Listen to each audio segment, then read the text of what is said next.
اپنے مسائل سب کو نہیں سنانے ہیں. ہمارے ایک بزرگ ہیں وہ فرماتے ہیں سب کو نہیں سنانے، رب کو سنانے. کس کو سنانے؟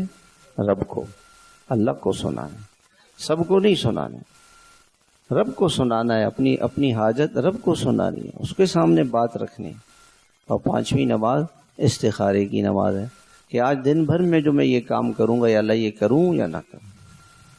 یہ 2 رکعت میں اپنے 5 نمازوں کی نیت کر لی. صلاۃ التوبہ، صلاۃ الشکر، صلاۃ الاستعانہ، صلاۃ الحاجہ اور صلاۃ الاستخارہ. اب آپ کے سارے کام آپ نے اپنے کام اللہ کے حوالے کر دی. دیکھیں پریشان آدمی کب تک ہے؟ جب وہ ان کاموں کو خود کرنے کے لیے لگا ہوا ہے. میں ایسے کروں گا ویسے کروں گا، اپنی پلاننگ بنا رہے ہیں تو پریشان ہے. اور جب اس کو اللہ کے حوالے کر دیا تو اب کیا پریشانی ہے؟ اب کیا پریشان؟ اللہ کی مرضی ہوگی تو ہو جائے گا، اور اس میں خیر ہوگی تو ہو جائے گا. تو روزانہ صبح صبح اللہ سے مانگ کر جائیں.